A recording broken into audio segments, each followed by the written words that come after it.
আজ থেকে আমাদের সকল সম্পর্ক এখানেই শেষ। তোমার কি মাথা ঠিক আছে? 4 বছর ধরে নিজ হাতে গড়া রিলেশনশিপ আর আজ তুমি শেষ করে দিতে চাইছো? হ্যাঁ, আমি খুব ভেবেচিন্তেই বলছি।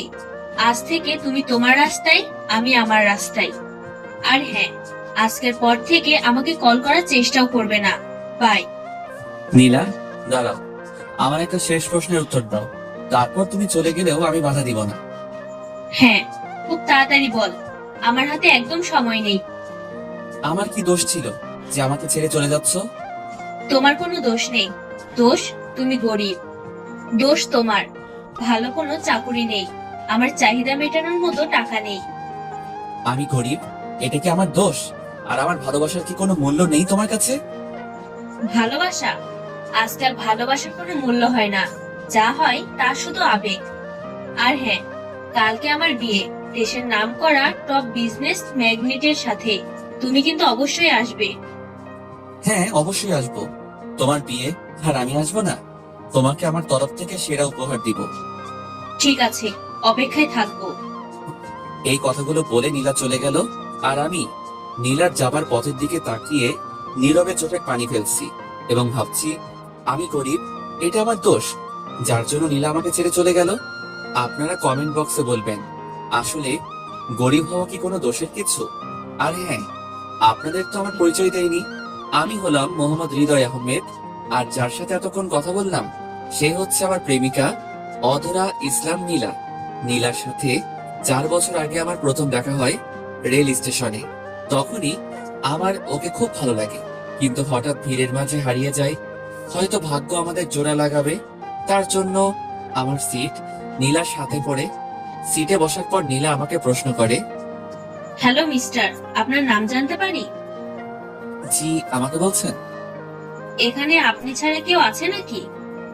আমি মোহাম্মদ হৃদয় আহমেদ। আপনি? আমি নীলা, অধরা ইসলাম নীলা। তো কোথায় যাচ্ছেন?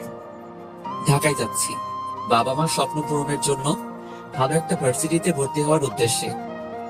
আমিও ঢাকায় যাচ্ছি। তো আপনার বাবা মা কি করেন? বর্তমানে পৃথিবীতে নেই। মানে? কিছুদিন আগে এক দুর্ঘটনায় তারা, আর বলতে পারলাম না। চোখ দিয়ে অজরে পানি পড়তে লাগলো। সরি, আসলে আমি আপনাকে কষ্ট দিতে চাইনি। যার জীবনটাই কষ্টের মহা কারখানা, তাকে আর নতুন করে কি কষ্ট দিবেন? এরপর আরো অনেক বিষয়ে কিছু কথা বলতে বলতে আমাদের গন্তব্যস্থান ঢাকায় পৌঁছে গেলাম। নেমে গেলাম জীবন যুদ্ধে। হ্যাঁ, এটাই আসল জীবন যুদ্ধ। নিজে ইনকাম করে নিজের পড়ালেখা সহ যাবতীয় খরচ নিজের জোগাড় করতে হবে। এখন আমি বুঝি যে পৃথিবীতে বেঁচে থাকার দ্বিতীয় অক্সিজেন হচ্ছে বাবা মা। এসব কাহিনী কথা চিন্তা করে হাঁটতেছি, হঠাৎ পিছন থেকে একজন ডাক দিল, হৃদয় বলে। আমি পেছন দিকে ফিরে তাকাতেই অবাক, কারণ পিছনে ছিল আমার স্কুল জীবনের ছোটবেলার বন্ধু আপন। আমি তো আপনকে দেখে জড়িয়ে ধরেছি। কি ব্যাপার দোস্ত, তুই ঢাকাতে কেন? আর আঙ্কেল আন্টি কেমন আছে? বাবা মার কথা শুনে ওর সামনে আমি কান্না করতেছি। কি ব্যাপার, তুই কান্না করছিস কেন? আমাকে বল কি হয়েছে। তারপর আপনকে আমার জীবনের সব কথা বললাম, আর বাবা মার অ্যাক্সিডেন্টের ব্যাপারে বললাম। আপন শুনে আমাকে সান্ত্বনা দিয়ে বলল, তোকে সবসময় শক্ত থাকতে হবে এবং মন দিয়ে লেখাপড়া করে তোর বাবা মায়ের স্বপ্ন পূরণ করতে হবে। তার জন্য যত সহযোগিতা প্রয়োজন আমি করব। এখন চল আমার বাসা, তোকে দেখলে মা নিশ্চয়ই খুশি হবে। হ্যাঁ চল, তোদের মতো বন্ধু থাকলে একজন মানুষের পক্ষে অসম্ভব কিছুই থাকে না। তারপর আমি এবং আপন দুজনে মিলে আপনদের বাড়িতে গেলাম। আন্টি তো আমাকে দেখে মহা খুশি এবং আমাকে তাদের সাথে থাকতে বলেছে। তারপর কিছুক্ষণ গল্প করার পর আন্টি বলল, আপন হৃদয়কে নিয়ে তোর রুমে গিয়ে ফ্রেশ হয়ে আসো, আমি খাবারের ব্যবস্থা করছি। তারপর ফ্রেশ হয়ে খাবার খেয়ে সেদিনের মতো ঘুমিয়ে গেলাম। পরের দিন সকালবেলায় উঠে আপনের বাবার সাথে কথা বললাম। আপনের বাবা খুব ভালো মানুষ, সেও আমাকে দেখে খুশি হয়েছে। আমি মনে মনে চিন্তা করলাম, যাক, মাথা গোজার স্থান তো হয়েছে, এবার পড়ালেখার খরচ চালাতে কোনো কিছু করতে হবে। তারপর খাবার খেয়ে আপনের সাথে ভার্সিটি দিকে যাচ্ছি। এমন সময় আবারও নীলার সাথে দেখা। হাই, কেমন আছেন? আলহামদুলিল্লাহ ভালো, আপনি? ভালো। তা আপনার সাথে উনি কে? আমার বন্ধু আপন। আর আপন ইনি হচ্ছেন নীলা। ট্রেনে দেখা হয়েছিল। হাই নীলা। হাই। তো এবার যাওয়া যাক। হ্যাঁ চলো, দেরি হয়ে যাচ্ছে। তারপর ভার্সিটি থেকে ভর্তি হয়ে বাড়িতে ফিরলাম। আসলে আমার রেজাল্ট ভালো থাকায় এত বেগ পোহাতে হয়নি। আপনের সাথে ঘোরাফেরা করতে করতে আজকের দিন খুব ভালোভাবে শেষ হয়ে গেল। রাতে খুব তাড়াতাড়ি খাবার খেয়ে ঘুমিয়ে পড়লাম, কারণ কালকে থেকে আমার ক্লাস শুরু। আর হ্যাঁ, আপন ও আমার সিনিয়র, ওরও ক্লাস আছে, তাই আমার সাথে আপনও ঘুমিয়ে পড়লো। পরের দিন খুব তাড়াতাড়ি উঠে খাবার খেয়ে আপনের সাথে ভার্সিটিতে পৌঁছালাম। তারপর ক্লাসে ঢুকে আপনের সাথে বসে আছি, এমন সময় পিছন থেকে কে যেন বলে উঠলো, আপনি এখানে? পেছনে তাকাতেই আমি আবারও 333 ভোল্টের শক খেলাম, কারণ পেছনে ছিল নীলা। আপনি এখানে? কেন, হাসতে পারা নাকি? তা হবে কেন, আগে কখনো দেখিনি তো, তাই জিজ্ঞেস করলাম। আপনি কি এখানে আগে থেকেই পড়েন? হুম। তাহলে আপন আপনাকে চিনলো না কেন? কে বলেছে চিনে নাই? এমনি না দেখার ভান করেছে।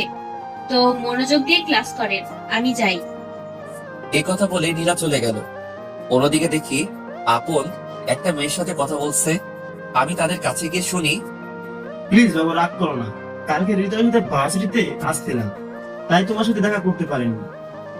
কি হৃদয়, আর ভার্সিটিতে কেন?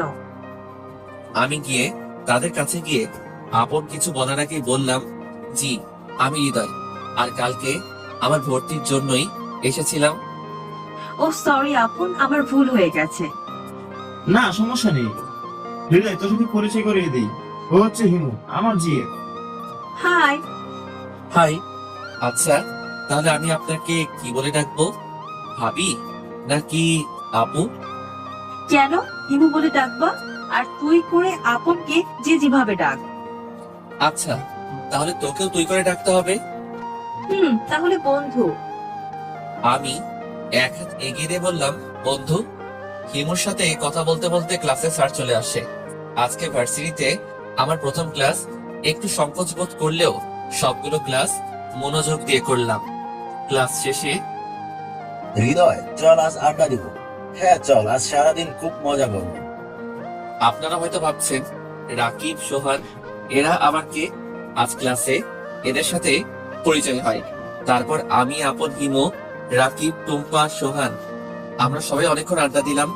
সন্ধ্যায় আমি এবং আপন ওদের সবাইকে বিদায় জানিয়ে বাড়িতে এসে খাওয়া দাওয়া শেষ করে ঘুমের রাজ্যে পাড়ি জমালাম। এইভাবে দিনগুলো বেশ ভালোভাবে চলছিল। নীলার সাথে খুব ভালো সম্পর্ক হয়। আর হ্যাঁ, আমি এখন আর আপনদের বাসায় থাকি না। আপনের বাবা মা আমাকে যদিও আসতে দিতে চাইছিল না, তবু নিজের বিবেকের কাছে হার মেনে ওদের বাড়ি থেকে চলে আসি। কোন রকম 2টা টিউশনি জোগাড় করে আমার খরচ চালাতে হয়। এমন সময় আমার ফোন বাজছে। Ring ring. হ্যালো, আসসালামু আলাইকুম। কোথায় তুমি? কেন, বাসায়। ভার্সিটিতে আসবে না? যাবো তো। ও আচ্ছা, তাড়াতাড়ি এসো, তোমার জন্য একটা সারপ্রাইজ আছে। কি সারপ্রাইজ? ওটা সিক্রেট, বলা যাবে না। যখন দিব তখন জানবি। এই কথা শেষ করে নীলা ফোনটা কেটে দিলে আমি আর কিছু না ভেবে টিউশনিতে গেলাম। টিউশন শেষ করে সোজা ভার্সিটি দিকে রওনা দিলাম। ভার্সিটির সামনে গিয়ে দেখি নীলা নীল শাড়ি, নীল চুড়ি পরে নীল পরীর মতো দাঁড়িয়ে আছে। আমি আবারও নীলার উপর ক্রাশ খেলাম। কি ব্যাপার নীল পরী, এখানে কি করছেন? আপনি কি রাস্তা ভুলে দুনিয়াতে চলে আসছেন নাকি? কেন, তোমার জন্য অপেক্ষা করছি। আর হ্যাঁ, তোমার জন্য আমি দুনিয়াতে নেমে এসেছি। এখন ফাজলামি বাদ দিয়ে এটা পড়ে আসো। আমি এখন এটা কোথায় চেঞ্জ করব? আমি কিছু শুনতে চাই না। অনলি 5 মিনিট সময় দিলাম। যা বাবা, মাত্র 5 মিনিট। আমি আর কিছু না বলে সেখান থেকে চলে আসলাম। এসে এদিক ওদিকে তাকিয়ে দেখি একটা ক্লাসরুম পুরাই ফাঁকা। আমি আর দেরি না করে ড্রেসটা চেঞ্জ করলাম। আর আপনাদের তো বলাই হয়নি, ওই ব্যাগে নীল পাঞ্জাবি ছিল। ওই নীল পরি, চলো কাজ শেষ। আমার দিকে এমন ভাবে তাকিয়েছে, বিশ্বাস করেন পাঠক ভাইরা, মনে হয় আমি এলিয়েন। ওই কি হলো, আমি কি এলিয়েন না ভিন গ্রহের প্রাণী? যেমন ভাবে তাকিয়ে আছো কিছু না বলে। চলো, দেরি হয়ে যাচ্ছে। এই মামা, যাবেন? কোথায় যাবেন? কানন পার্ক। চলেন। ওই উঠো। আমি আর কিছু না বলে সরাসরি রিকশায় বসে পড়লাম। তোমাকে নীল পাঞ্জাবিতে বেশ লাগছে। তাই নাকি? তোমাকেও নীল শাড়িতে বেশ মানিয়েছে। তোমার জন্য। কি? আমার জন্য মানে? বুঝলাম না। তোমার মানে বুঝতে হবে না, যখন সারপ্রাইজ পাবে তখন ঠিকই বুঝবে। এখন আর একটাও কথা বলবা না। ঠিক আছে। আমি আর কিছু বললাম না।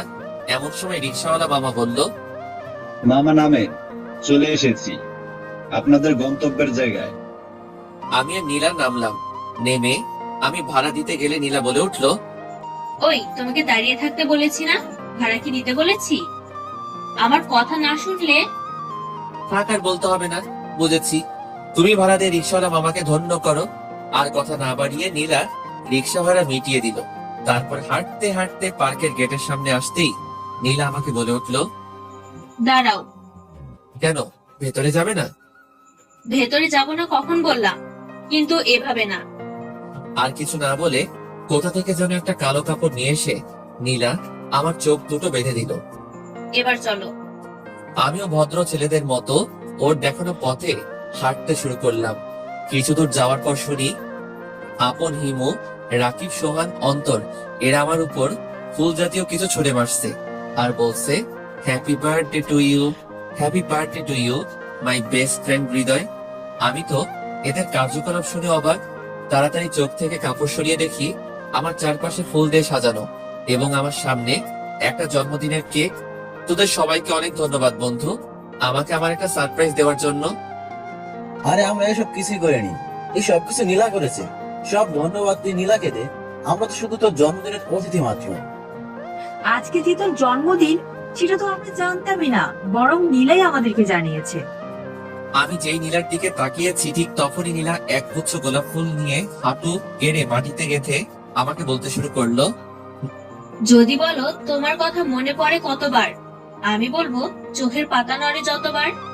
যদি বলো তোমায় ভালোবাসি কত, আমি বলবো আকাশে তারা আছে যত। হবে কি আমার জ্যোৎস্না রাতের তারাগুনার সাথী? কথা দিলাম সারা জনম রাখবো তোমায় আমার কাছে বাঁধি। নীলার কথা শুনে আমি কি বলবো ভেবে পাচ্ছিলাম না, কারণ আমি অসহায়, যে কিনা দুনিয়ায় এক পানিতে ভাসমান শ্যাওলার মতো। আমার ভাবনার ছেদ ফুটিয়ে আপন বলল, কি হলো, চুপ করে আছিস কেন?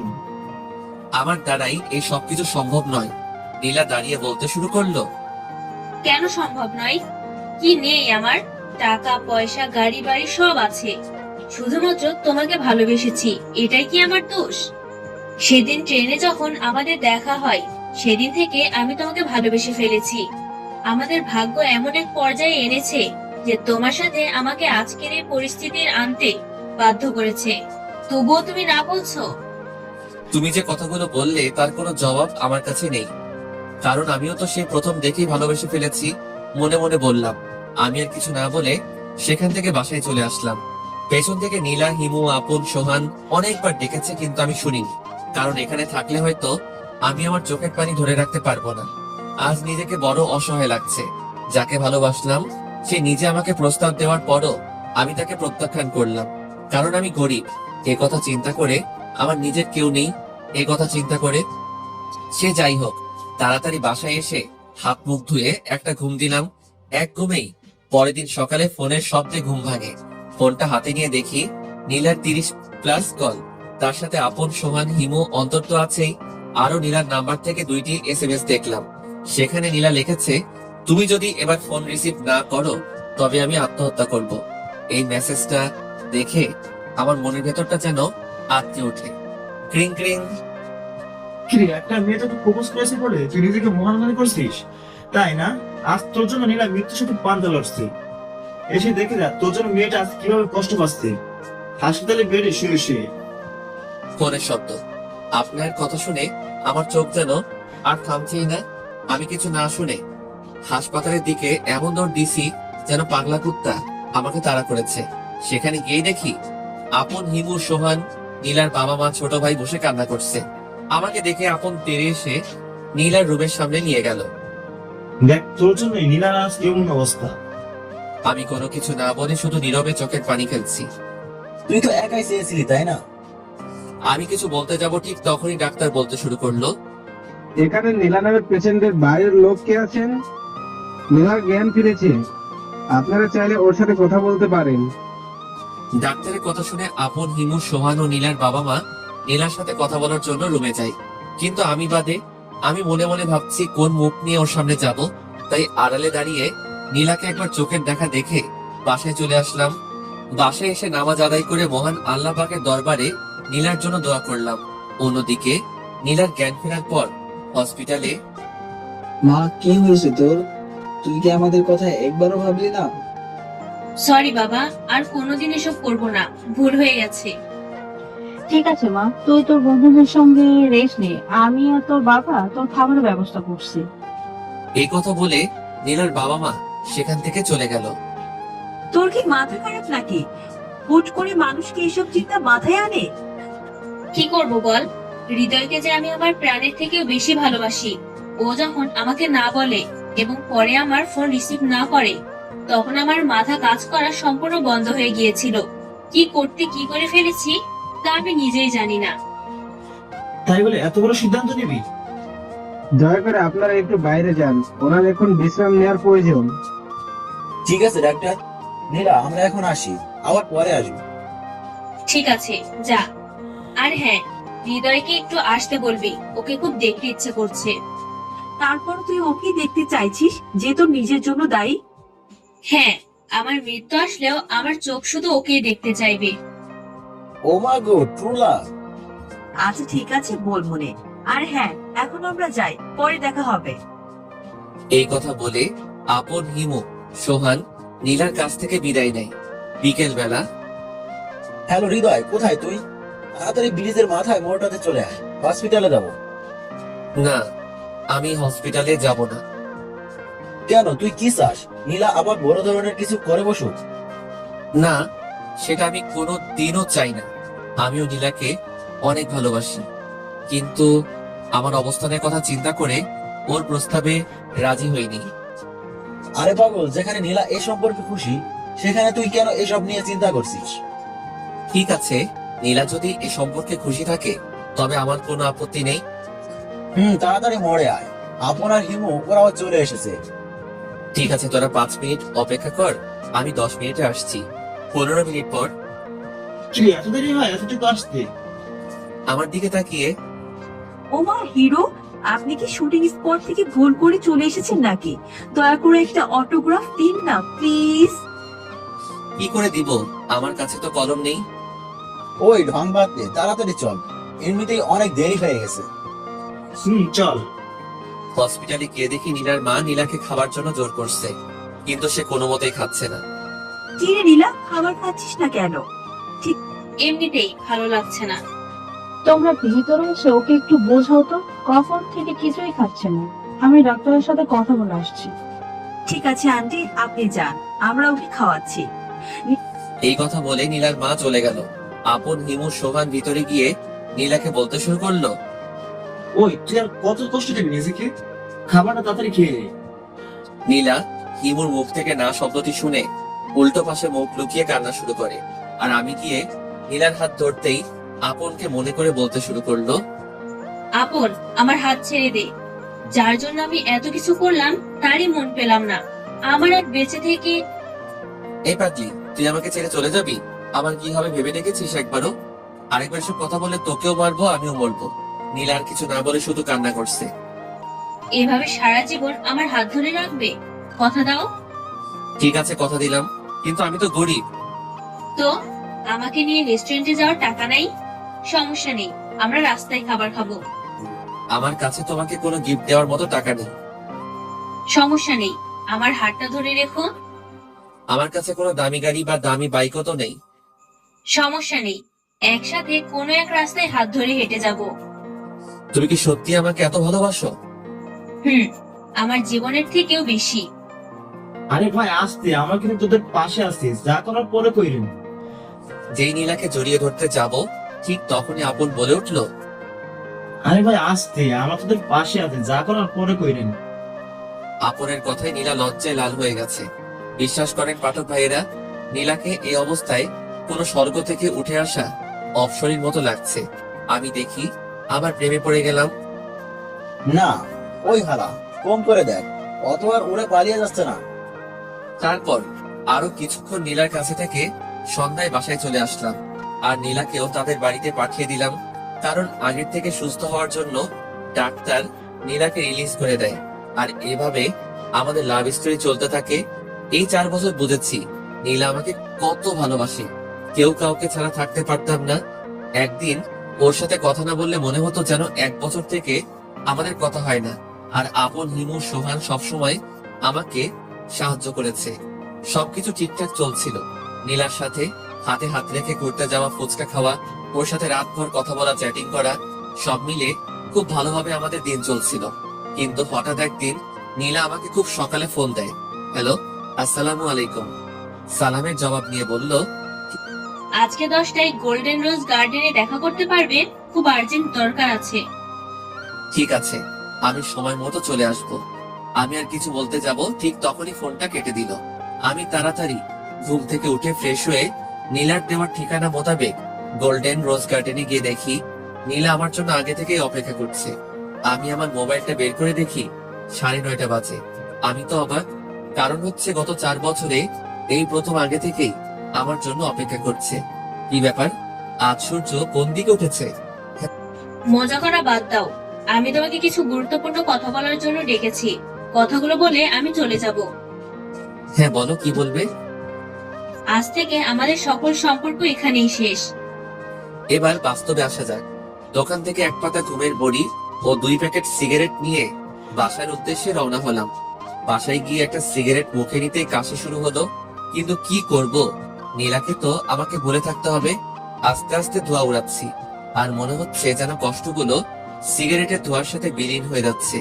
জীবনে কোনোদিন সিগারেট হাত দিয়ে ছুঁয়ে দেখিনি, কিন্তু কেন জানি না আজ মনে হচ্ছে তুমি আমার বেঁচে থাকার একমাত্র সম্বল। একে একে সব শেষ করে 2টা ঘুমের বড়ি খেয়ে ঘুমিয়ে গেলাম। পরের দিন ঘুম থেকে ওঠার চেষ্টা করছি, কিন্তু উঠতে পারছি না। কে যেন আমার হাত পা বেঁধে রেখেছে, এরকম মনে হচ্ছে। খুব কষ্ট করে উঠে মোবাইলটা হাতে নিয়ে দেখি দুপুর 12টা বাজে।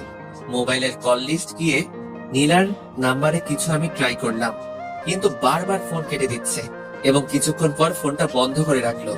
আমি আর ফোন না দিয়ে নিজের মনটাকে বুঝিয়ে বললাম যে ও যদি অন্য কারোর সঙ্গে সুখে থাকে তবে আমি কেন পারবো না? আমি তোকে নিজের মন থেকে সত্যিকার অর্থে ভালোবাসি। ও সুখে থাকলে আমার সুখে থাকা হবে। হয়তো মহান আল্লাহ তাআলা আমার ভাগ্যে রাখিনি, কিন্তু নীলা সারা জীবন আমার মনের কাঠগড়ায় আসামি হয়ে থাকবে। নিজের মনকে বুঝ দিচ্ছি, আর চোখ দিয়ে অজর ঝর্ণা বয়ে চলেছে।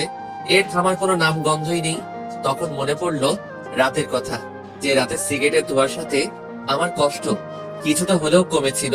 তাই সিগারেট আনার জন্য যেই বাইরে বের হতে যাব, ঠিক তখনই দরজা খুলে দেখি আমার চাচা বাইরে দাঁড়িয়ে আছে। এই ব্যাপার, আপনি এখন কি করছেন? আমি বেঁচে আছি কিনা মরে গেছি তা দেখতে এসেছেন, নাকি মরিনির জন্য মারতে এসেছেন? বাবারে, আমাকে ক্ষমা করে দে, আমি আমার ভুল বুঝতে পেরেছি। তাই তোর বাবার যত সম্পত্তি ছিল সব আমি তোর নামে করে দিয়েছি। তুই আমাকে ক্ষমা করে দে বাবা। এই কথা বলবে যে চাচা আমার পা ধরতে যাবে? ছি ছি, কি করছেন চাচা? আপনি আপনার ভুল বুঝতে পেরেছেন, সেটাই বড় কথা।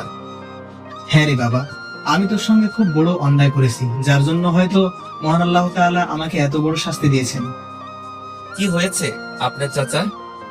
তোর বাবার সকল সম্পত্তি আমি চালাকি করে নিয়ে সেদিন তোকে বাড়ি থেকে বের করে দিয়েছি। কিছুদিন পরে জানতে পারি যে আমার ব্লাড ক্যান্সার হয়েছে। আমি আর এই পৃথিবীতে কিছুদিনের জন্য অতিথি মাত্র। না চাচা, আমি আপনার কোনো কিচ্ছু হতে দিব না। আমি আপনাকে দরকার পড়লে সারা পৃথিবীর ভালো ভালো ডাক্তার নিয়ে সে অপারেশন করাবো, তবু আমি আপনাকে মরতে দেব না। আমার হাতে আর সেই সময় নেই। চল, তোকে তোর সম্পত্তি সকল দায় দায়িত্ব দিয়ে আমি শান্তিতে মরতে চাই। আপনি এসব কথা বলবেন না প্লিজ। ঠিক আছে, বলবো না, চল। তারপর আর কোনো কিছু না বলে বাইরে বের হয়ে দেখি আমার সবচেয়ে প্রিয় গাড়ি। তারপর গাড়ির ভিতরে গিয়ে আমি আর চাচা বসলাম, আর গাড়ি তার আপন গতিতে ছুটতে শুরু করলো। আর হ্যাঁ, আপনার তো বলাই হয়নি, আমি গরিব না। আসলে আমার বাবা ছিল বাংলাদেশের একজন টপ বিজনেসম্যানদের মধ্যে একজন। আসলে আমার বাবার অ্যাক্সিডেন্টের পর সকল সম্পত্তি আমার চাচা আত্মসাৎ করে আমাকে বাড়ি থেকে বের করে দেয়। তারপর আপনারা সবই জানেন আমার জীবন যুদ্ধ সম্পর্কে। তো যাই হোক, আপনাদের সাথে কথা বলতে বলতে আমার গন্তব্যস্থানে পৌঁছে গেছি। চাচা নামেন। হ্যাঁ।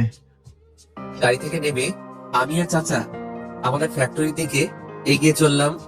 তখন কিছু শ্রমিক আমার দিকে এমনভাবে তাকিয়ে আছে যে আমি যেন কোনো অজানা গ্রহের প্রাণী। ওর দিকে তোমাদের এভাবে তাকিয়ে থাকার প্রয়োজন নেই। আজ থেকে এই এসকেডি গ্রুপের একমাত্র উত্তরাধিকারী হচ্ছে মোহাম্মদ হৃদয় আহমেদ। আর আমি ঘোষণা করলাম আজ থেকে হৃদয় হচ্ছে তোমাদের নতুন এমডি। চাচার কথা শুনে সকল শ্রমিকরা আমাকে হাততালি দিয়ে স্বাগতম জানালো। যে আমি চাচার পা ধরে সালাম করতে যাব, ঠিক তখনই চাচা মাথা ঘুরে পড়ে যায়। চাচা, কি হলো? আপনি কথা বলছেন না কেন? তারপর দুইজন মিলে ধরাধরি করে চাচাকে হসপিটালে নিয়ে আসলাম। চাচাকে দেখে ডাক্তার যা বলল তা শুনে আমার মাথায় আকাশ ভেঙে পড়লো। দেখুন মিস্টার হৃদয়, আপনার চাচার অনেক দিন থেকে ব্লাড ক্যান্সার। আপনাদের হাতে আর কোনো সময় নেই।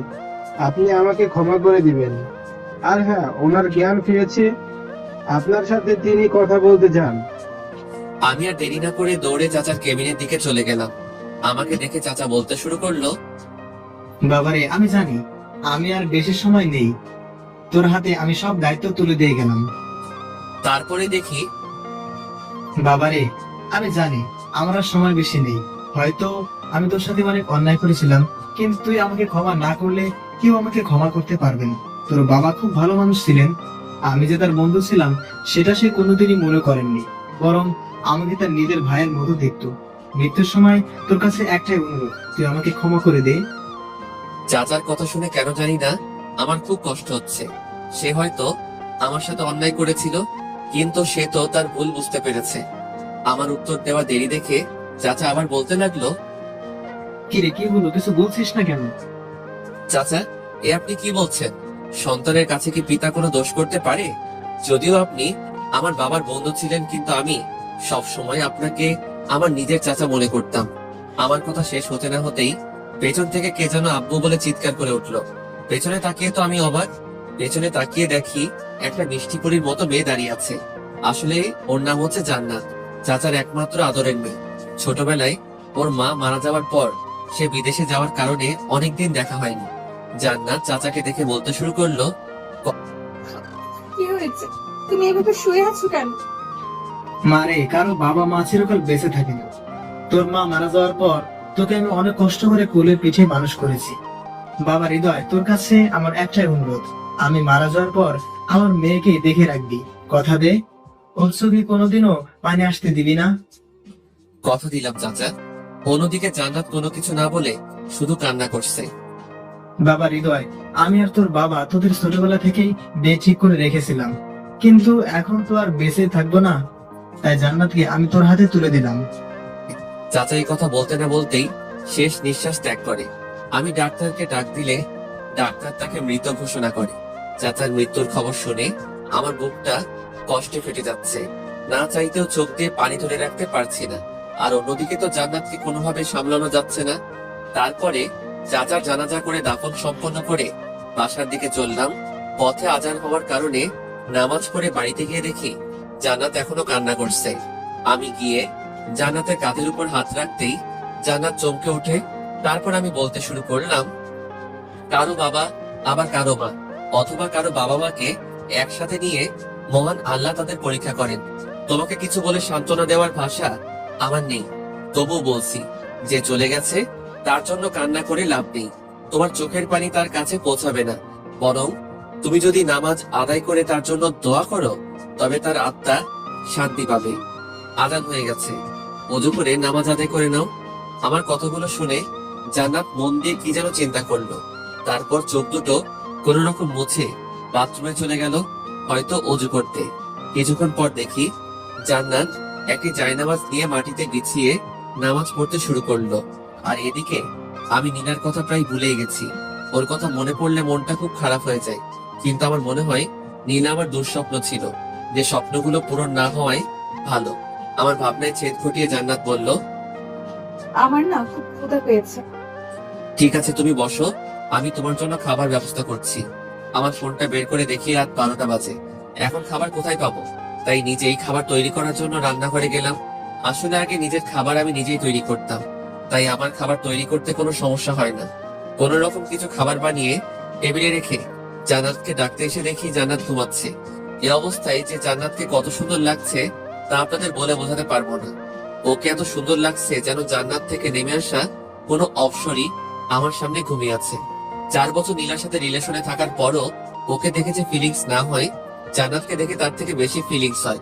হয়তো মহান আল্লাহ তাআলা নীলাকে নয়, তার দিকে যতই তাকিয়ে থাকি ততই যেন নেশার মতন ভর লেগে যায়। সবচেয়ে আকর্ষণীয় হচ্ছে ওর ঠোঁট, যা আমাকে চুম্বকের মতো আকর্ষণ করে। ওর দিকে তাকিয়ে থাকতে থাকতে কখন যে সকাল হয়ে গেছে তা আমি কল্পনা করতে পারিনি। জান্নাত ওঠার আগে ওযু করে ফজরের নামাজ আদায় করলাম। তারপর রান্নাঘরে গিয়ে নিজের সাধ্যমতো রান্না তৈরি করলাম। খাবারগুলো টেবিলে রাখতেই দেখি জান্নাত আমার দিকে খুব করুণ দৃষ্টিতে তাকিয়ে আছে। কি ব্যাপার, ঘুম কেমন হলো? এসব খাবার তৈরি করেছি, খেয়ে নাও। আপনি শুধু শুধু আমার জন্য এত কষ্ট করছেন। শুধু শুধু মানে? শুধু শুধু নয় তো কি? আমি একটা মেয়ে, যেখানে আমার খাবার তৈরি করার কথা সেখানে আপনি। আর বলতে দিলাম না। ওই আপনি কি, হ্যাঁ তুমি বলে ডাকা যায় না? আর হ্যাঁ, তোমাকে রান্না করতে হবে না, এখন আসো খেয়ে নাও, আমার আবার অফিসে যেতে হবে। আমার ধমক শুনে জান্নাত আর কিছু না বলে চুপচাপ বসে পড়লো, কিন্তু খাচ্ছে না। কি ব্যাপার, খাচ্ছ না কেন? আমার এই কথা বলতেই জান্নাতের চোখের দিকে তাকিয়ে দেখি জান্নাত কান্না করছে। এই, তুমি কান্না করছো কেন? খাবার পছন্দ হয়নি? না, সেটা না, আব্বুর কথা খুব মনে পড়ছে। আব্বু আমাকে সব সময় খাইয়ে দিত, এখন তো আর তিনি নেই, তাই খাবার সময় তার কথা খুব মনে পড়ছে। ও এই ব্যাপার, এদিকে এসো, আমি খাইয়ে দিচ্ছি। না না, আপনাকে কষ্ট করতে হবে না। আপনি কি অফিসে যান? তোমাকে না বললাম আমাকে তুমি করে বলতে? আর হ্যাঁ, আমি যা বলেছি তাই, আমার কথার উপর কোনো কথা নাই। আমার ধমক সঙ্গে জান্নাত ছোট বাচ্চার মতো আমার দিকে একটু এগিয়ে বসলো, আর আমিও ছোট ছোট লোকমা করে ওর মুখে খাবার তুলে দিতে থাকলাম। আসলে আমি চাচ্ছিলাম যে জান্নাত খাইয়ে দিতেই, কিন্তু একথা বলতে সাহস হয়ে ওঠেনি। কিন্তু জান্নাত যখন বলল তখন মেঘনা চাইতে বৃষ্টির মতো হলো। আমি 12 পর্বে বলেছিলাম যে জান্নাত মা মরার পর বিদেশ চলে যায়। আর আপনারা তো জানেন যে আমার বাবা মার অ্যাক্সিডেন্ট হওয়ার পর ওদের সাথে কোনো যোগাযোগ হয়নি।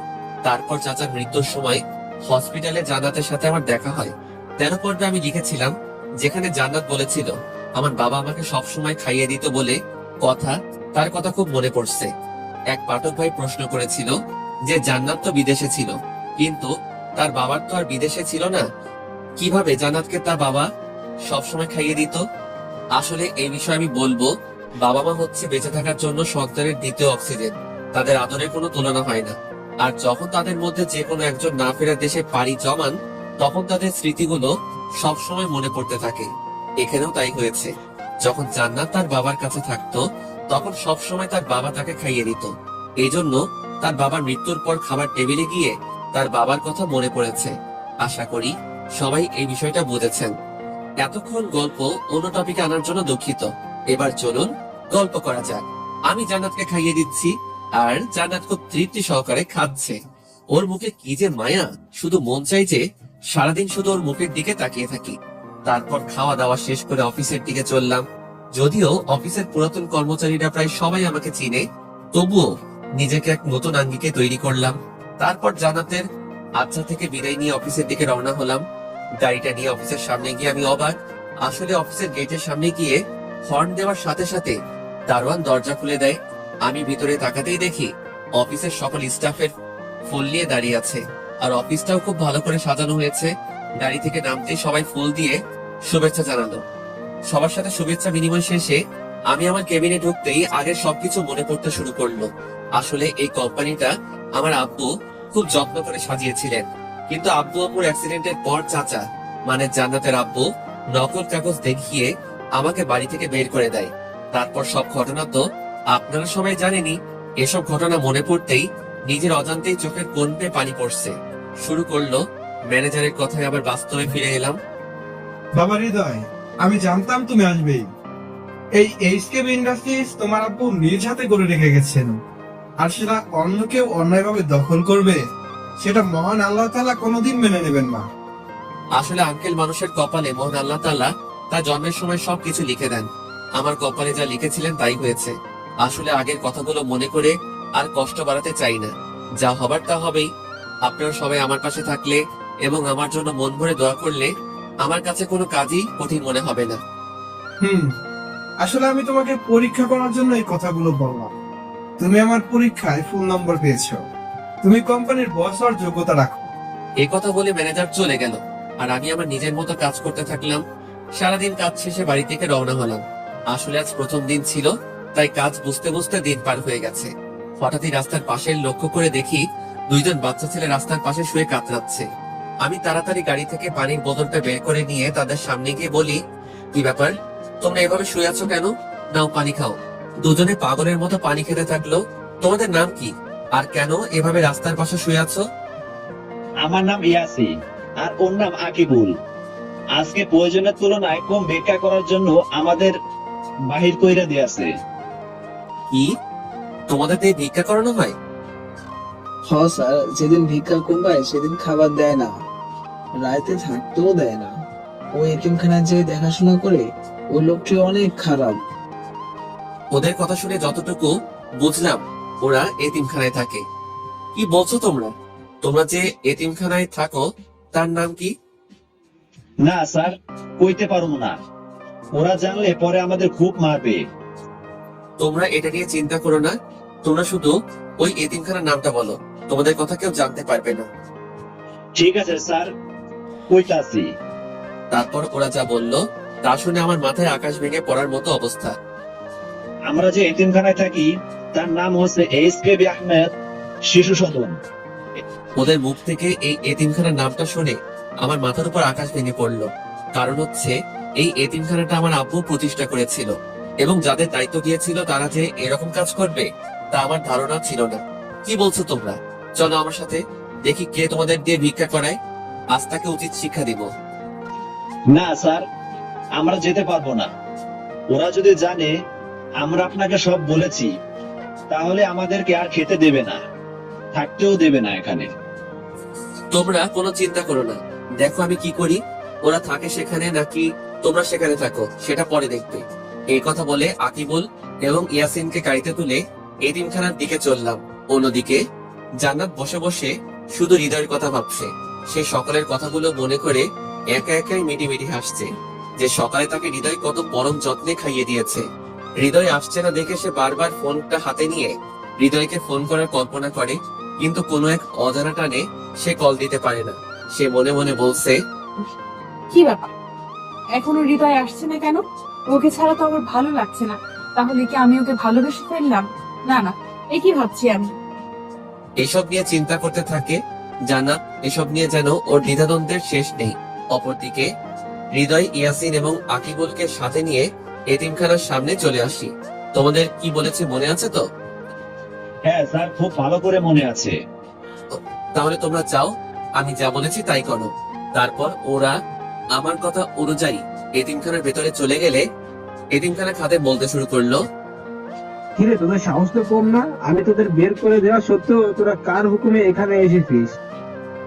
আমি পেছন থেকে বলে উঠলাম, আমার হুকুমে। এই, তুই হুকুম দেয়ার কে? রুবেল, লাঠিটা নিয়ে আয় তো।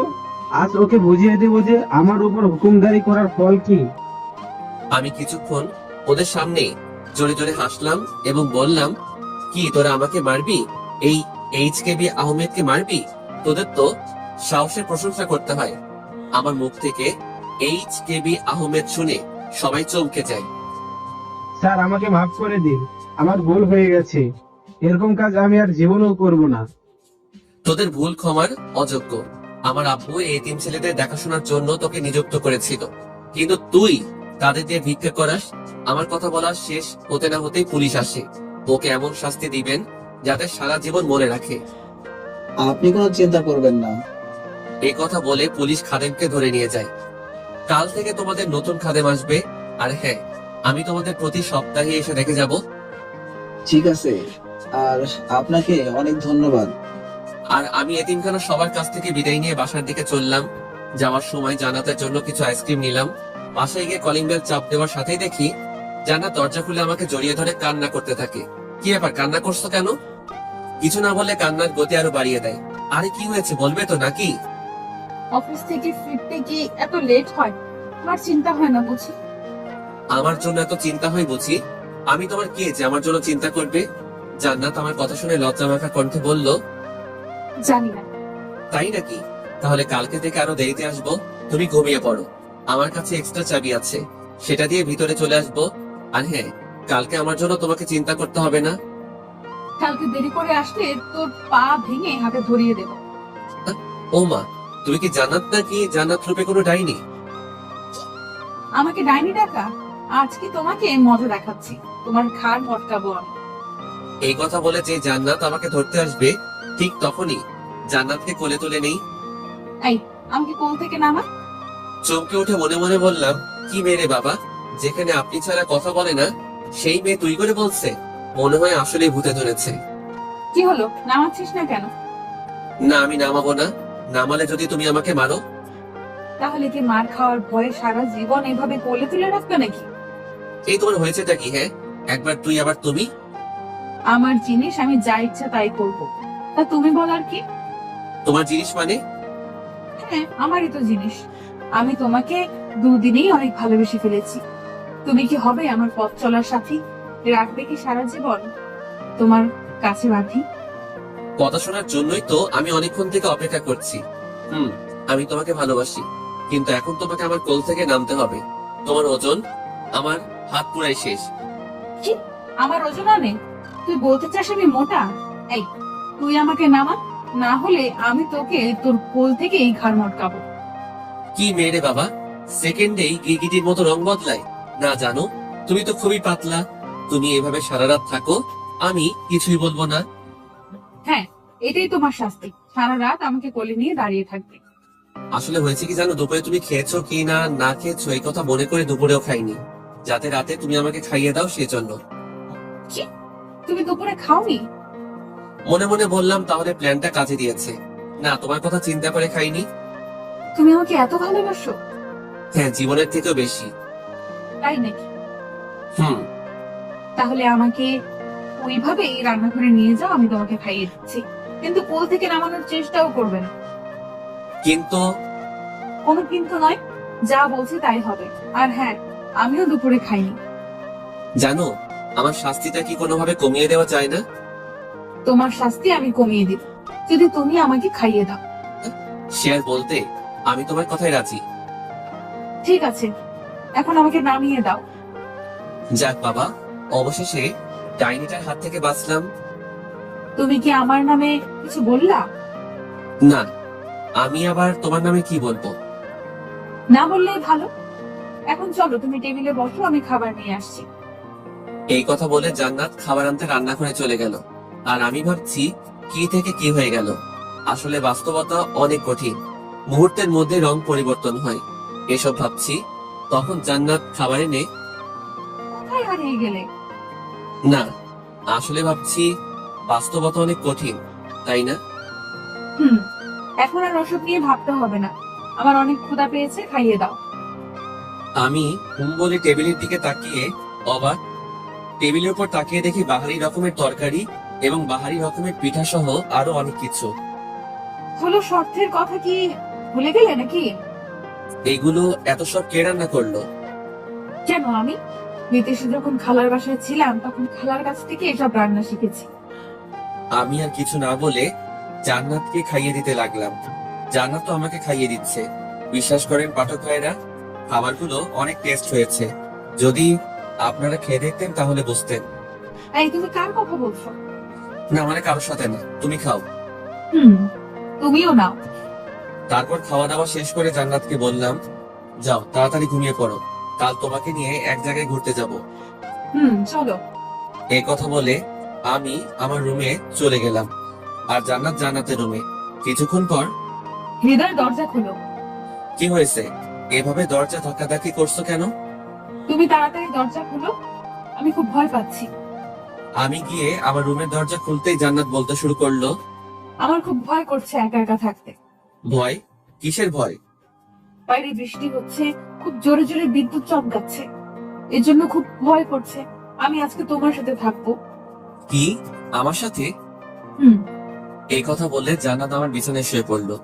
এ কি, তুমি আমার বিছানায় শুয়ে পড়লে? আমি কোথায় ঘুমাবো? কেন, তোমার পাশে? না, আমি এটা পারবো না। কেন? তুমি একটা মেয়ে, তোমার সাথে আমার বিয়ে হয়নি। যদি কিছু হয় তাহলে আমি নিজেকে কখনো ক্ষমা করতে পারবো না। মাঝখানে একটা গোলবালিশ দিয়ে। নাও, এবার শুয়ে পড়ো, মাঝখানে গোলবালিশ রাখলাম, এখন মনে করবে যে তোমার বাসায় কেউ নেই। আমি আর কিছু না বলে শুয়ে পড়লাম। মাঝরাতে আমার মনে হচ্ছে কে যেন আষ্টে পৃষ্ঠে আমাকে জড়িয়ে ধরে আছে। চোখ খুলে দেখি জান্নাত কোলবালিশ ছেড়ে আমাকে ধরে আছে। ওকে এভাবে দেখে আমার নিঃশ্বাসটা ক্রমশ ভারী হচ্ছে। নিজের উপর থেকে কন্ট্রোল হারিয়ে ফেলছি। কেমন যেন নেশার মতো লাগছে। ওর চুলের ঘ্রাণে মাতালের মতো মনে হচ্ছে। ওর ঠোঁট দুটো আমাকে চুম্বকের মতো আকর্ষণ করছে। আমি আর কিছু চিন্তা না করে ওর ঠোঁটে ঠোঁট ডুবিয়ে দিলাম। জান্নাত জেগে উঠে নিজেকে আমার উপর আবিষ্কার করে এবং অনুভব করে যে আমি তার ঠোঁটে কিস করছি। জান্নাত নিজেও দিশেহারা হয়ে পড়ে। তারপর জান্নাত রেসপন্স দিতে শুরু করে। জান্নাতের রেসপন্স পেয়ে আমি আরো পাগলের মতো হয়ে যাই, কিন্তু পরক্ষণে আমি জান্নাতকে ছেড়ে দেই এবং অন্য রুমে চলে যাই। কারণ আমি চাই না ভালোবাসা নামক কোনো পবিত্র বন্ধনে কুৎসিত ছায়া পড়ুক। আমি জান্নাতকে ভালোবাসি। আজ যদি নিজের পাগলামির বশে জান্নাতের সাথে কোনো খারাপ কিছু করে বসতাম, তাহলে আমি নিজেকে কখনোই ক্ষমা করতে পারতাম না। প্রিয় পাঠক ভাই ও বোনেরা, আপনাদেরকে বলছি, ভালোবাসা হচ্ছে একটা পবিত্র বন্ধন। সেখানে মানুষ অনেক কিছু করে বসে, কিন্তু এটা ইসলামের দৃষ্টিকোণ থেকে হারাম। আসুন আমরা হারাম কাজ থেকে বিরত থাকি। নিজেকে আজ কেমন যেন অপরাধীর মতো মনে হচ্ছে। বারবার শুধু একই কথা মনে পড়ছে যে আমি এখনই কি করতে যাচ্ছিলাম। অন্যদিকে জান্নাতও এরকম দ্বিধাদ্বন্দ্বের মধ্যে আছে, কারণ এখনই কি হতে চলেছিল তার অজানা। সে ও হৃদয়কে অনেক ভালোবাসে, কিন্তু সে এতক্ষণ এটা বুঝে গেছে যে হৃদয় কেন উঠে অন্য রুমে চলে গেছে। এটার জন্য সে হৃদয়কে না, বরং তাকে দোষারোপ করছে। হৃদয় এবং জান্নাত দুজনেই নিজেদেরকে দোষারোপ করছে। তারা এই ব্যাপারে দুজনেই অনুতপ্ত। এসব ভাবতে ভাবতেই সকাল হয়ে যায়। হৃদয় চিন্তা করে সে আজকে জান্নাতকে বিয়ে করবে, তাই সে তার বিয়ে অন্তর সাহেবকে ফোন দেয়। হ্যালো স্যার, আসসালামু আলাইকুম। ওয়ালাইকুম আসসালাম।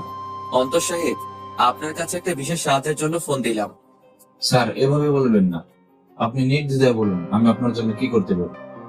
তারপর আমি অন্তরকে আমার এবং জান্নাতের বিয়ের কথা বললাম এবং তাকে সকল কাজ বুঝিয়ে দিলাম। জি স্যার, আপনার কোনো চিন্তা করতে হবে না, আমি সময় মতো সব কাজ করে রেখে দেবো। অন্তর কল কেটে দেওয়ার পর আমার বন্ধু সোহানকে ফোন দিলাম। সোহান ফোন ধরতেই, হ্যালো, কে বলছেন? তোর দুলাভাই, চিনেছিস এখন? সরি, আপনি ভুল নম্বরে কল করছেন। আমার তো বোনই নেই, দুলাভাই আসবে কোথা থেকে? এই কথা বলে সোহান যে ফোনটা কেটে দিতে যাবে, তখনই বললাম, আরে ভাই, আমি হৃদয়। এবার চিনেছিস তো নাকি? হৃদয়, তুই কোথায়? তোর ফোন বন্ধ কেন? আমি আপন হিমু তোকে অনেক খুঁজেছি, কিন্তু পাইনি। যেখানে গেলি আমাদের তো বলে যেতে পারতি, তাই না? নীলা না হয় বিশ্বাসঘাতকতা করেছে, কিন্তু আমরা তো আর করিনি। আসলে এটাই হয়তো সত্যিকারের বন্ধুত্ব। আসলে ভাই, সেদিন এমন পরিস্থিতি হয়েছিল যে তোদের বলার সময়টুকু পাইনি। কি এমন হয়েছিল যে আমাদের না বলে তুই চলে গেলি? তাহলে শোন, তারপর আমি সেদিনের পর থেকে সব ঘটনা বলতে শুরু করলাম। চাচার কথা, জান্নাতের কথা সব বললাম। আর এটাও বললাম যে আজ আমার আর জান্নাতের বিয়ে, তাই আপন আর হিমুকে নিয়ে সোহান যেন কাজী অফিসে আমাদের জন্য অপেক্ষা করে। আরে দোস্ত, তুই কোনো চিন্তা করিস না, আমরা ঠিক সময় পৌঁছে যাব। ঠিক আছে বলে ফোনটা কেটে দিলাম।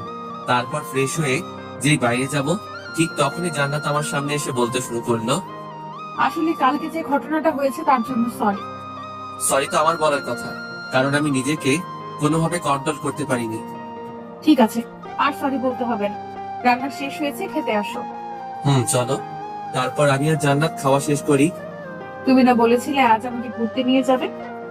যাও, তাড়াতাড়ি রেডি হয়ে আসো। তুমিও রেডি হয়ে নাও। আর কিছু না বলে আমিও রেডি হয়ে নিলাম। কিন্তু জান্নাত এখন রেডি হয়ে শেষ করেনি। মেয়েদের যে রেডি হতে কত সময় লাগে তা তারাও জানে না। জান্নাত, তুমি এসো, আমি গাড়িতে বসলাম। হাইরে মেয়ে মানুষ, শাস্তি কি এত সময় লাগে নাকি? এই তো এসে গেছি। আমি ওর দিকে তাকাতেই আবার ক্রাশ খেলাম, কারণ জান্নাত আজকে আমার পছন্দের নীল শাড়ি পরেছে, সাথে নীল চুড়ি, খোপায় ফুল, ঠিক যেন নীল পরি। আমি ওর থেকে চোখ ফেরাতে পারছি না। কি মিস্টার HKD আহমেদ, অমন করে কি দেখছেন? পরি দেখি। ও তাই নাকি? এখন চলুন, দেরি হয়ে যাচ্ছে। হ্যাঁ ওঠো। আমি আর জান্নাত দুজনে মিলে প্রথমে কাজী অফিসে চললাম। কাজী অফিসের সামনে গাড়ি দাঁড় করাতে জান্নাত প্রশ্ন করলো, এটা তো কাজী অফিস, এখানে কেন নিয়ে আসলে? এখানে মানুষ কিসের জন্য আসে? ঠিক তখনই পেছন থেকে কে যেন জড়িয়ে ধরলো। পেছনে তাকিয়ে দেখি সে আর কেউ নয়, সে হচ্ছে হিমু। আমি হিমুকে কিছু বলতে যাব, তার আগে জান্নাত বলতে শুরু করলো, এই মেয়ে, তুমি বলা নেই কওয়া নেই ওকে জড়িয়ে ধরেছো। নিজের হবু বরকে জড়িয়ে ধরতে কি কিছু বলতে হয় নাকি? হবু বর মানে? হৃদয় ইনি কি বলছে? হৃদয় কি বলবে? আজকে আমাদের বিয়ে, তাই তো এখানে এসেছি। আর হৃদয় এই ঝগড়াটে মেয়েটা কি? ও হচ্ছে জান্নাত, চাচার মেয়ে। আমার মুখ থেকে এই কথা শুনে জান্নাত আর নিজেকে কোনোভাবেই কন্ট্রোল করতে পারলো না, সবার সামনে কান্না শুরু করে দিল। এদিকে আমি হিমুর কার্যকলাপ দেখে মনে মনে হাসছি। হৃদয় ইনি কান্না করছে কেন? মনে হয় খুশিতে কান্না করে দিচ্ছে, তাই না জান্নাত? ওই, তুই আমার সাথে আর কথা বলবি না। এই কথা বলে যে জান্নাত চলে আসতে যাবে, ঠিক তখনই আমি ওর হাত ধরে ফেললাম। ওই, আচ্ছা, না হলে কিন্তু খুব খারাপ হবে। জান্নাতের কথা শুনে হিমু জোরে জোরে হাসতে শুরু করলো এবং হিমুর সাথে সাথে আমিও। আবার দাঁত বের করে হাসছিস কেন? আর ছাড়বি নাকি চিৎকার করবো? দোস্ত, ভাবি দেখি খুব রাগ করেছে, আজ তো তোকে শেষ করেই ফেলবে। হিমুর মুখ থেকে ভাবি নাম শুনে জান্নাত আশ্চর্য হয়ে তার চোখের পানি মুছে, হারামি সব দোষ তোর। মাথায় হালকা করে একটা চড় মেরে বললাম, আমি কি করব? ভাবলাম তোর হবু বউকে একটু চালানো যাক। তখনই পেছন থেকে আপন বলতে শুরু করলো, তুমি আবার ভাবিকে কে কি বললো? ভাবি কান্না করছে কেন? আপনারা এসব কি বলছেন কিছুই তো বুঝতে পারছি না। তোমার কিছু বুঝতে হবে না, ভেতরে আসো, সব নিজেই বুঝতে পারবে। আর হ্যাঁ, এই হচ্ছে আমার বন্ধু আপন, আর এতক্ষণ যে তোমার সাথে অভিনয় করলো সে হচ্ছে আপনার জিএফ হিমু। এক মিনিট দাঁড়া, আবার কি হলো? আমি আপনের জিএফ না, আমি আপনের বউ। মানে? মানে হচ্ছে হিমু আমার বিয়ে করা বউ। বাবা মায়ের সম্মতিতে আমাদের বিয়ে হয়েছে। মানে? কি রে, এখনো যাচ্ছিস না কেন? চলো। আরে ভাই, মন খারাপ করিস না, তোকে আমাদের বিয়ের জন্য ট্রিট দিব মনে। থাক, লাগবে না। তারপর কাজী অফিসের ভেতরে গিয়ে বিয়ের সমস্ত কাজ শেষ করে আমি, জান্নাত, সোহান, আপন, হিমু আমরা সবাই মিলে এতিমখানার বাচ্চাদের জন্য কাপড় এবং খাবার কিনতে গেলাম। কাপড় এবং খাবার কিনে সেখান থেকে সোজা এতিমখানায় গেলাম। সেখানে গিয়ে তাদেরকে সব দিয়ে বাসায় চলে আসলাম। বাসায় এসে জান্নাত তো পুরাই শখ, কারণ অন্তর বাড়িটাকে খুব সুন্দর করে সাজিয়েছে। কি হলো, সবাই ভেতরে চলো। এটা কি তোর বাসা? কেন? না, এমনি বললাম আর কি। তারপর সবাই বাড়ির ভেতরে গিয়ে তো আরো অবাক, কারণ বাইরের চেয়ে ভেতরে আরো সুন্দর করে সাজানো হয়েছে। আমাদের ভাবনার ছেদ ঘটিয়ে অন্তর বলল, স্যার আপনার কথা মতো সব কাজ কমপ্লিট, আপনি চাইলে সবকিছু ঘুরে দেখতে পারেন। তার আর দরকার নেই, আপনাকে অনেক ধন্যবাদ। স্যার ধন্যবাদের প্রয়োজন নেই, এটা আমার দায়িত্ব। আর হ্যাঁ স্যার, ম্যাডামের জন্য পার্লার থেকে লোক এসেছে, ম্যাডামকে রুমে পাঠিয়ে দিন। এই কথা বলে অন্তর চলে গেল। দোস্ত, তোর ভাবিকে নিয়ে রুমে যা এবং আমার মনের মতো সাজিয়ে দিস। তুই কোনো চিন্তা করিস না। তারপরে হিমু জান্নাতকে নিয়ে রুমের ভেতরে চলে গেল। আমি, সোহান, আপন 3 বন্ধু মিলে অনেকদিন পর আড্ডা দিতে লাগলাম। ওদের সাথে আড্ডা দিতে দিতে কখন যে গভীর রাত হয়ে গেছে তা আমি কল্পনাও করতে পারিনি। তখনই হিমু এসে বলল, কি রে, তুই এখনো এখানে আড্ডা দিচ্ছিস কেন? ভাবি তোর জন্য অনেকক্ষণ থেকে ওয়েট করছে, যা রুমের ভিতরে যা। বস, তাই কর। দোস্ত, আমার না খুব ভয় করছে। তুই আজকে জান্নাতের সাথে যা করেছিস, আজকে রুমে গেলে হয়তো আমাকে মেরেই ফেলবে। যা রুমে যা, বেঁচে থাকলে কাল দেখা হবে। বন্ধু, যাই রে, যদি থাকি বেঁচে আবার আসিব ফিরে বন্ধু তোদের মাঝে। বাহ বাহ বাহ, কি কবিতা বললেন! কবিতাকে সরো আর ওকে ধরো, ধরে বাসা করে ঢুকে বাইরে দিয়ে দাও। এ কথা বলে ওরা 3 জন মিলে আমাকে বাসের ঘর বাসর ঘরে ঢুকিয়ে দিয়ে গেল। আমি ভেতরে গিয়ে দেখি জান্নাত খাটের উপর বড় একটা ঘোমটা টেনে বসে আছে। আমি হালকা করে একটা কাশি দিতেই একটু নড়ে চড়ে উঠলো। কিন্তু আমি তো শুনেছিলাম বাসর ঘরে বউ নাকি স্বামীর পা ছুঁয়ে সালাম করে, কিন্তু জান্নাত তো সালাম করবে দূরের কথা, কাছেই আসছে না। আমি আবার কাশি দিলাম। এবার জান্নাত নিজের ঘোমটাটা খানিক তুলে আমার দিকে আসতে লাগলো। ওর এদিকে আসা দেখে আমি তো ভয়ে শেষ, কিন্তু সব ভাবনার অবসান ঘটিয়ে জান্নাত আমাকে পায়ে হাত দিয়ে সালাম করলো এবং বলল, আসো, আমরা 2 রাকাত নফল নামাজের মাধ্যমে আমাদের বিবাহিত জীবনের সূচনা করি। চলো। তারপরে দুজনে ওযু করে এসে মহান আল্লাহ তাআলা দরবারে 2 রাকাত নফল নামাজ আদায় করে নিলাম। কালকে যা করতে পারিনি আস্তা করে দেখাবো। তো না করলো কে? এই কথা বললে জান্নাত নিজেই আমার উপর ঝাঁপিয়ে পড়লো। আর তারপরে কি হলো সব ইতিহাসের পাতায় লেখা আছে। সমাপ্ত।